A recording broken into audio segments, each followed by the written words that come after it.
Hi friends అందరికీ, నేను మీ Anif and I will share something with you people. So ఈ వీడియో ఎండ్ వరకు చూడండి. కొన్ని ప్లేసెస్ మనకి జస్ట్ స్టే చేయడానికి మాత్రమే కావు, అవి మన లైఫ్లో ఒక బ్యూటిఫుల్ చాప్టర్ అయిపోతాయి. నేను ఇప్పుడు నా బీసీ హాస్టల్ని వదిలేసి ఓన్గా ఒక రూమ్ రెంట్ తీసుకుని షిఫ్ట్ అవ్వడానికి బయటికి వచ్చాను. కొత్త రూమ్, కొత్త బిగినింగ్, కొత్త లైఫ్. కానీ ఈ కొత్త బిగినింగ్తో పాటు నా హార్ట్లో ఒక చిన్న పెయిన్ కూడా ఉంది. ఎందుకు అంటే నా హాస్టల్ని వదిలేస్తున్నా అంటే అక్కడ నాతో కలిసి ఉన్న కొంతమంది స్పెషల్ పీపుల్స్ని కూడా వదిలేస్తున్నా అన్నమాట. అంటే వాళ్ళు నా నుండి దూరం అవుతున్నారు, వాళ్ళ నుండి నేను దూరం అవుతున్నానో నాకు తెలీదు. అండ్ బీసీ హాస్టల్లో ఉన్న డేస్ అన్నీ ఇప్పుడు ఒకసారి మైండ్లో రివైండ్ అవుతున్నాయి. మార్నింగ్ లేచినప్పటి నుంచి ఫ్రెండ్స్తో కలిసి టైం స్పెండ్ చేయడం, small small fights, jokes, teasing, టుగెదర్గా ఫుడ్ తినడం అండ్ లేట్ నైట్ కన్వర్జేషన్స్ కావచ్చు. సో ఇలాంటివి చాలా ఉంటాయన్నమాట. అప్పుడు అవి నార్మల్ మూమెంట్స్లో అనిపించాయి, కానీ ఇప్పుడు హాస్టల్ని వదిలేసి బయటికి వచ్చాక అర్థమవుతుంది, మనం ఎక్కువ వాల్యూ ఇవ్వని నార్మల్ మూమెంట్స్ మనకు లేటర్గా బెస్ట్ మెమరీస్ అయిపోతాయని చెప్పేసి. ఆ రూమ్స్, ఆ కారిడార్స్, ఆ అట్మాస్ఫియర్ అన్నీ ఇప్పుడు చాలా మిస్ అవుతున్నాను.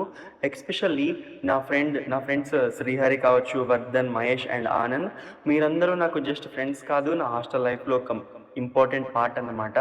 కలిసి నవ్వుకున్న మూమెంట్స్ కావచ్చు అండ్ కలిసి టైం స్పెండ్ చేసిన డేస్ కావచ్చు, అవన్నీ నేను ఎప్పటికీ మర్చిపోను. సో నెక్స్ట్ మన సీనియర్స్ గురించి అంటే లైక్ ఆ ప్రభాస్ అన్న, అవినాష్ అన్న, బన్నీ అన్న, మిమ్మల్ని కూడా చాలా మిస్ అవుతున్నాను. అండ్ సీనియర్స్ అని పిలిచినా కూడా మీరు నాతో ఉన్న బాండ్ మాత్రం చాలా డిఫరెంట్గా ఉండేది. అడ్వైజెస్ ఇచ్చారు, లైక్ అడ్వైజెస్ ఇచ్చిన మూమెంట్స్ కావచ్చు, ఫన్ చేసిన మూమెంట్స్ కావచ్చు, మన మధ్య జరిగిన స్మాల్ స్మాల్ కన్వర్జేషన్స్ కావచ్చు, ఇప్పుడు అవి అన్ని మెమొరీస్ అయిపోయాయి అన్నమాట. లైఫ్లో కొంతమంది పీపుల్ మన జర్నీలో కొన్ని రోజులు మాత్రమే ఉంటారని నాకు తెలుసు, కానీ ఆ కొన్ని రోజులు వాళ్ళు ఇచ్చిన మెమొరీస్ మాత్రం లైఫ్ టైం గుర్తుండిపోతాయి మనకు. మీరందరూ నా హాస్టల్ జర్నీలో అలాంటి పీపుల్ అన్నమాట. సో ఇప్పుడు నేను ఈ హాస్టల్ వదలడానికి మేజర్ రీజన్ అయితే ఏం లేదు. కాలేజ్కి దగ్గర ఉంటే బాగుండని ఒక థాట్ అన్నమాట. హాస్టల్ నుంచి నా లగేజ్ తీసుకొని బయటికి వచ్చిన మూమెంట్ హానెస్ట్లీగా చెప్పాలి అంటే కొంచెం ఎమోషనల్గా అనిపించింది అన్నమాట. సో మనం ఒక ప్లేస్ని వదిలేస్తున్నాం అని చెప్పడం ఈజీ, కానీ అక్కడ మనం క్రియేట్ చేసుకున్న మెమొరీస్ని వదిలేయడం అంత ఈజీ కాదు. ఒక రూమ్ని ఎంప్టీ చేయొచ్చు, బ్యాగ్స్ కూడా ప్యాక్ చేసుకోవచ్చు, కీస్ రిటర్న్ ఇచ్చేయచ్చు, కానీ మెమొరీస్ని ప్యాక్ చేసి ఎక్కడికి తీసుకెళ్ళలేం. అండ్ అవి మన హార్ట్లోనే ఉంటాయన్నమాట. ఈ హాస్టల్ నాకు స్టే చేయడానికి ఒక ప్లేస్ మాత్రమే కాదు, నా లైఫ్లో ఒక చాప్టర్ అన్నమాట. అంటే ఆ చాప్టర్ ఇప్పుడు క్లోజ్ అవుతుంది, అయిపోయింది కూడా. కానీ స్టోరీ ఇక్కడే ఎండ్ కాదు. బట్ నేను మా ఫ్రెండ్స్తో టచ్లోనే ఉంటాను అనుకుంటున్నాను. అండ్ ఫైనల్లీ ఇప్పుడు నా ఓన్ రూమ్కి షిఫ్ట్ అవుతున్నా అండ్ ఆల్రెడీ అయిపోయాను కూడా. ఇది నా లైఫ్లో ఒక న్యూ బిగినింగ్ అని నేను అనుకుంటున్నాను. ఇప్పుడు రెస్పాన్సిబిలిటీస్ కూడా ఎక్కువ ఉంటాయి, ఎవ్రీథింగ్ నేనే మేనేజ్ చేసుకోవాలి. లైక్ రూమ్ క్లీన్ చేసుకోవడం నుంచి ఫుడ్, స్టడీస్, డైలీ రొటీన్ అన్నీ నేనే చేసుకోవాలి. కొంచెం డిఫికల్ట్గా అనిపించినా ఇండిపెండెంట్గా గ్రో అవ్వడానికి ఇది ఒక గుడ్ స్టెప్ అని నాకు అనిపిస్తుంది అన్నమాట. నేను అలా ఫీల్ అవుతున్నాను. ఆ కొత్త రూమ్లో కొత్త మెమరీస్ క్రియేట్ చేసుకోవాలి, కానీ ఓల్డ్ మెమరీస్ని మాత్రం ఎప్పటికీ క్యారీ చేస్తూ ఉండాలి, ఎప్పటికీ మర్చిపోకూడదు. అండ్ నాకు అనిపిస్తుంది లైఫ్ అంటే ఇలానే ఉంటుందేమో.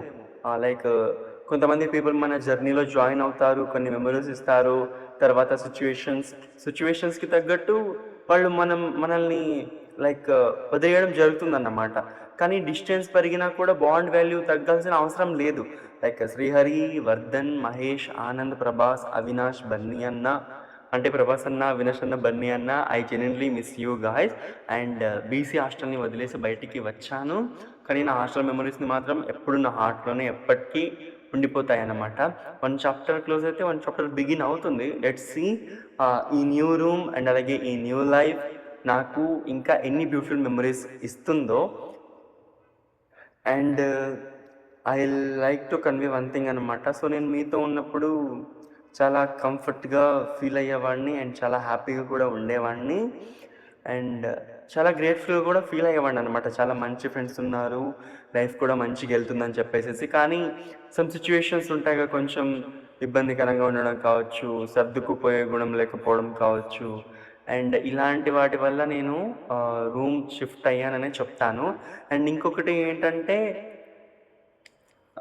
ఇక్కడ కాలేజ్‌కి, హాస్టల్‌కి కొంచెం దూరంగా ఉండడం, డైలీ ట్రావెల్ చేయడం, ఆటో స్పేర్‌కి పెట్టే డబ్బులే నేను ఒక రూమ్ రెంట్ తీసుకొని ఉన్నా కూడా కరెక్ట్‌గా సరిపోతాయనే అనిపించింది. సో, అలాగనే ధైర్యం చేసి ఒక రూమ్‌కైతే షిఫ్ట్ అవ్వడం కూడా జరిగింది. అండ్ ఇంకొకటేంటంటే,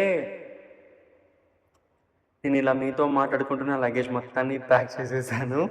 అండ్ ప్యాక్ చేశాక అన్నీ అక్కడ సర్దుతుంటే నాకనిపించింది నా లగేజ్ ఇంతుందని చెప్పేసేసి. అండ్ ఇందులో ఇంకోటేంటంటే, ఆ గ్రీన్ కలర్ ట్రాలీ మాత్రమే నా బట్టలుంటాయి. మిగతాదంతా బుక్స్ కావచ్చు, కొన్ని థింగ్స్ కావచ్చు, క్లినికల్ ఆర్టికల్స్ కావచ్చు, అన్నీ ఇవే ఉంటాయి. అండ్ నేను నా రూమ్‌కి షిఫ్ట్ అయిన వీడియో కూడా చూపిస్తాను. Then bye by.